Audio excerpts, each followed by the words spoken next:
क्या वजह है कि अमेज़न रिवर का पानी जब समंदर में दाखिल होता है तो वो फौरन नमकीन नहीं होता। साइंटिस्ट कहते हैं कि अमेज़न रिवर सिर्फ एक रिवर नहीं, एक पूरा प्लेनेट है। एक रिवर जो नाम भी बदलती है, रंग भी, और हैरत अंगेज तौर पर ये कभी कभार उल्टी डायरेक्शन में भी बहना शुरू कर देती है। और अब इसके नीचे एक घोस्ट रिवर का एविडेंस भी मिल चुका है। अमेज़न के नीचे एक सीक्रेट रिवर जो शायद आज तक इंसानी आंख से छुप कर बह रही थी। ज़ेम टीवी की वीडियोस में एक बार फिर से खुशामदीद। नाज़रीन, क्या आपको मालूम है कि एक्सप्लोरर्स ने अमेज़न रिवर को पहले समंदर समझ लिया था, और ऐसा सोचने की उनके पास एक ठोस वजह भी थी। इस दरिया का साइज और इसकी ताकत ऐसी है कि यकीन करना मुश्किल हो जाता है। अमेज़न रिवर सिर्फ एक सेकंड में तकरीबन 2,09,000 क्यूबिक मीटर पानी समंदर में छोड़ती है, यानी पूरी दुनिया की एक सेकंड में होने वाली वाटर कंजम्पशन से भी करीब 1.5 गुना ज्यादा। ये इतना ज्यादा फ्रेश वाटर है कि अमेज़न के बाद अगली 7 सबसे बड़ी रिवर्स भी मिलाकर इतना पानी समंदर में नहीं छोड़ती। यहाँ तक कि पूरी दुनिया में हर गुजरते सेकंड जितना भी फ्रेश वाटर समंदर में गिर रहा है, उसमें 20% हिस्सा अकेले अमेज़न रिवर का है। अमेज़न रिवर की चौड़ाई खुश्क मौसम में ही 10 किलोमीटर तक होती है, और बात की जाए बरसाती मौसम की तो कुछ जगहों पर ये 48 किलोमीटर तक फैल जाती है। इस सीजन में इसके एक किनारे पर खड़े होकर अगर दूसरे किनारे को तलाश करने की कोशिश की जाए तो समंदर की तरह होराइजन पर नजर ओझल हो जाती है, पर दूसरा किनारा नजर नहीं आता। यही वजह है कि मकामी लोग इसे द रिवर सी का नाम देते हैं। और जब अर्ली एक्सप्लोरर्स यहाँ आए तो उनको लगा कि शायद ये कोई रिवर नहीं बल्कि समंदर है। हैरानी की बात यह है कि इतनी बड़ी होने के बावजूद दुनिया की सबसे लंबी रिवर पर अभी तक एक्सपर्ट्स एक पेज पर नहीं आ सके। स्कूल की टेक्स्ट बुक्स में नाइल रिवर की लंबाई को अमेज़न रिवर से भी लंबा बताया गया है, पर अमेज़न वॉल्यूम के एतबार से नाइल रिवर से काफी ज्यादा बड़ी है। मेजरमेंट्स के हिसाब से नाइल रिवर की लंबाई लगभग 6,650 किलोमीटर के आसपास है, जबकि अमेज़न की लंबाई 6,400 किलोमीटर बताई जाती है।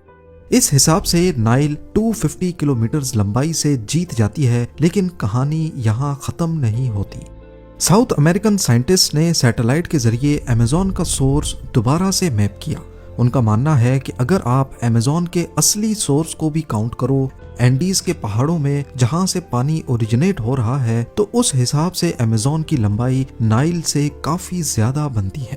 कुछ स्टडीज के मुताबिक अमेज़न की लंबाई 6,800 से 7,000 किलोमीटर तक बताई गई है, लेकिन फिर भी कुछ रिसर्चर्स कहते हैं कि नाइल लंबी है, जबकि कुछ अमेज़न को दुनिया की सबसे लंबी रिवर कहते हैं।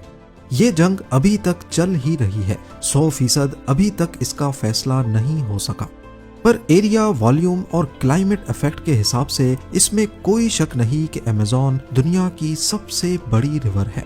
अमेज़न रिवर जैसे जैसे घने जंगलात के बीच सफर करती जाती है, वैसे वैसे ये अपना नाम भी बदलती है और अपना रंग भी। एंडीज के पहाड़ों में जहां इसका जन्म होता है, वहां इसको आपुरीमाक कहा जाता है।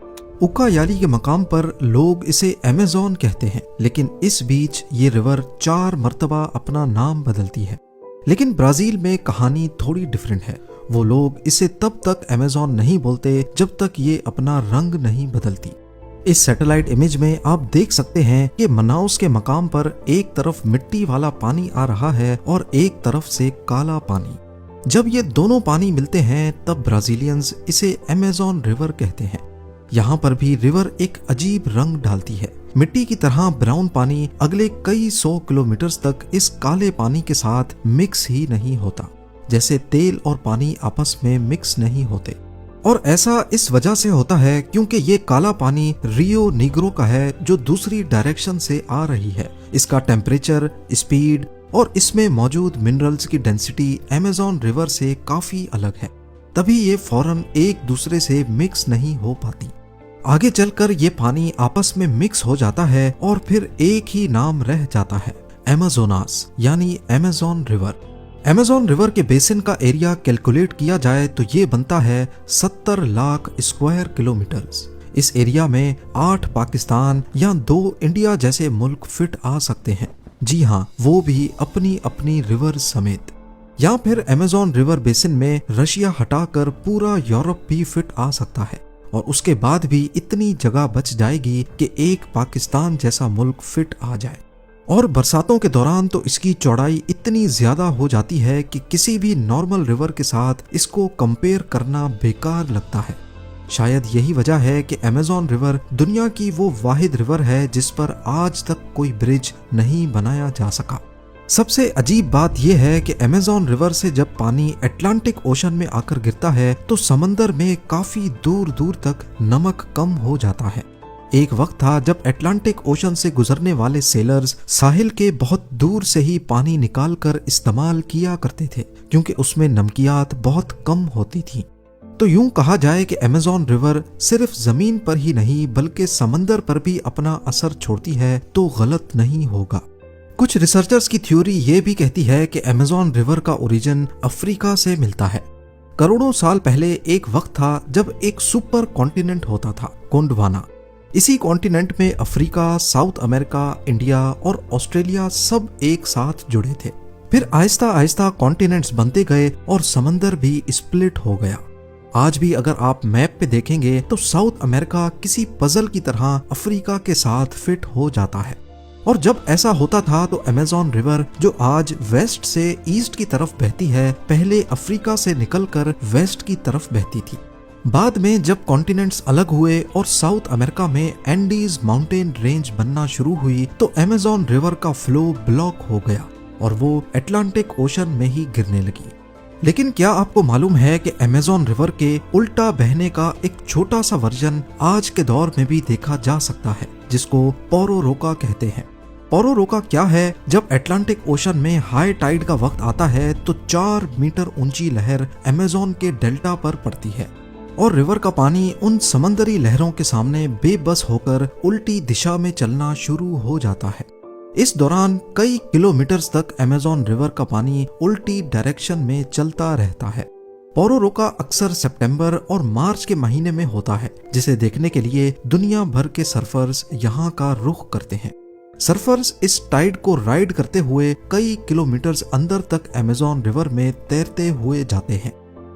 जब दुनिया समझ बैठी थी कि अमेज़न रिवर के तमाम राज हम जान चुके हैं, तभी साइंटिस्ट ने एक हैरत अंगेज डिस्कवरी की। अमेज़न रिवर के नीचे एक दूसरे दरिया की मौजूदगी। जी हाँ, अमेज़न रिवर बेसिन से 4 किलोमीटर नीचे ग्राउंड वाटर का एक आहिस्ता बहता हुआ दरिया भी मौजूद है, जिसे हमजा का नाम दिया गया है। 2011 में ब्राजीलियन जियोफिजिसिस्ट की एक टीम ने इस छुपे हुए दरिया का ऐलान किया और अपने lead researcher doctor Walia Hamza के नाम पर इसे रियो हमजा का नाम दिया। हमजा रिवर पानी का बाकायदा दरिया नहीं, ये दर हकीकत एक बहुत बड़ा अंडरग्राउंड वाटर सीपेज का बहाव है, पर ये ऊपर अमेज़न रिवर के बिल्कुल नीचे और उसके साथ साथ आगे बढ़ता है। दोनों का बहाव एक डायरेक्शन में है, यानी वेस्ट से ईस्ट की तरफ। साइंटिस्ट का मानना है कि हमजा का ओरिजिन एंडीज के पहाड़ों के नीचे से होता है और ये भी अटलांटिक ओशन में ही जाकर गिरता है, पर अमेज़न रिवर की तरह नहीं बल्कि समंदर की गहराई में। इन दोनों रिवर्स का डिफरेंस देखा जाए तो हमजा अमेज़न रिवर से कहीं ज्यादा चौड़ी है। जहां अमेज़न की चौड़ाई ज्यादा से ज्यादा 50 किलोमीटर तक रिकॉर्ड की गई है, हमजा की चौड़ाई 200 से 400 किलोमीटर तक रिकॉर्ड हो चुकी है। पर इसमें बहने वाला पानी बहुत स्लो है, सिर्फ चंद मिलीमीटर्स पर सेकंड की स्पीड और वॉल्यूम का अंदाजा 3900 क्यूबिक मीटर पर सेकंड लगाया गया है। पर आखिर जमीन से 4 किलोमीटर नीचे इस छुपी हुई रिवर का पता ही कैसे चला? रिसर्चर्स ने अमेज़न रिवर में 241 से भी ज्यादा बोर ड्रिल किए और उसमें मुख्तलिफ सेंसर्स डाले गए। बारीक ऑब्जर्वेशंस के जरिए उन्हें मालूम पड़ा कि जमीन के नीचे भी पानी सीपेज की फॉर्म में बह रहा है, ठीक अमेज़न रिवर के साथ उसके साए की तरह उसे फॉलो करता है। अब बात करते हैं उन चीजों की जो इस दरिया और जंगल में रहती हैं। अमेज़न का जंगल दुनिया का सबसे बड़ा बायोडाइवर्सिटी हॉट स्पॉट है, यानी यहाँ दुनिया के किसी भी और इलाके से ज्यादा किस्म के जानवर और पौधे पाए जाते हैं। लेकिन माजी में यहाँ ऐसे जानवर रहते थे जिन्हें देखकर आज का इंसान दहशत से ही मर जाए। आज हम एनाकोंडा को दुनिया का सबसे बड़ा सांप मानते हैं, लेकिन करोड़ों साल पहले यहाँ टाइटनोबोआ नाम का सांप रहता था, जो साइज में 15 मीटर तक लंबा होता था और इसका वजन 1 टन से भी ज्यादा बताया गया है। अब आप सोच रहे होंगे कि इस सांप का आखिर हमें पता ही कैसे चला। साइंटिस्ट को इस द्यो के बारे में तब पता चला जब कोलंबिया में कोयले की एक कान में खुदाई के दौरान कुछ फॉसिल्स उभरना शुरू हुए। फॉसिल्स में रीढ़ की हड्डी शामिल थी जो 15 मीटर तक लंबी थी। मजीद जांच करने पर मालूम पड़ा कि ये सांप की हड्डी है। रेडियो कार्बन डेटिंग ने इस चीज से पर्दा उठाया कि ये सांप डायनासोर्स के जमाने में यहाँ हुआ करता था। आज का सबसे लंबा पाइथन भी इसके सामने एक कीड़ा लगता है। टाइटनोबोआ इतना बड़ा था कि वो मगरमच्छ और बड़े कछुए खाया करता था। खुशकिस्मती से ये जानवर अब खत्म हो चुके हैं, लेकिन इसका मतलब ये नहीं कि आज का अमेज़न महफूज है।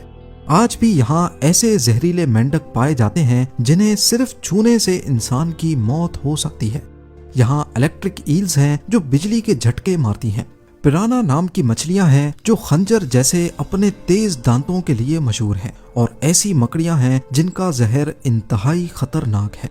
अमेज़न में बुलेट एंड नाम की चूंटी भी पाई जाती है, जिनके काटने पर गोली लगने जितना दर्द होता है और ये पूरे 1 दिन तक रहता है। यहाँ तक कि समंदर से शार्क भी दरिया के अंदर आ जाती हैं। ये जंगल इतना घना और पुराना है कि आज भी यहाँ ऐसे कबीले रहते हैं जिनका बाहरी दुनिया से कोई राब्ता नहीं। वो आज भी हजारों साल पुराने तरीकों से जिंदगी गुजार रहे हैं। लेकिन एक और राज है जो अभी हाल ही में खुला है, और वो है अमेज़न की खोई हुई तहजीबें। सदियों से ये माना जाता था कि अमेज़न का माहौल इतना सख्त है कि यहाँ कोई बड़ी सिविलाइजेशन या शहर आबाद नहीं हो सकते, लेकिन यहाँ पर भी आर्कियोलॉजिस्ट गलत साबित हो गए। बोलिविया के घने जंगलात में साइंटिस्ट को ऐसी चीजें मिली हैं जिन्होंने इतिहास को हिलाकर रख दिया है। लाइडार टेक्नोलॉजी, जो कि एक किस्म का लेजर स्कैनर है, उसे इस्तेमाल करते हुए साइंटिस्ट ने जंगल की जमीन का नक्शा बनाया है। हैरत अंगेज तौर पर उन्हें वहाँ बड़े बड़े पिरामिड्स और शहरों के निशानात मिले हैं। ये कासाराबे कल्चर के लोग थे जो आज से तकरीबन 600 से 1000 साल पहले यहाँ रहते थे। ये लोग बहुत तरक्की याफ्ता थे। उन्होंने जंगल के बीच में 22 मीटर ऊंचे मिट्टी के पिरामिड्स बनाए थे। उन्होंने पानी के लिए नहरें खोदी थीं और एक शहर को दूसरे शहर से मिलाने के लिए सीधी सड़कें बनाई थीं, जो कई किलोमीटर तक फैली हुई थीं। ये सड़कें इतनी सीधी थीं कि लगता है किसी इंजीनियर ने डिजाइन की हो। तहकीक से मालूम पड़ा कि ये शहर तकरीबन 1400 AD के करीब वीरान हो गए, लेकिन क्यों, ये आज तक कोई नहीं जानता। शायद कोई बीमारी आई थी, या मौसम में तब्दीली, या फिर कोई जंग। ये मिस्ट्री अभी तक एक मिस्ट्री है। उम्मीद है ज़ेम टीवी की ये वीडियो भी आप लोग भरपूर लाइक और शेयर करेंगे। आप लोगों के प्यार भरे कमेंट्स का बेहद शुक्रिया। मिलते हैं अगली शानदार वीडियो में।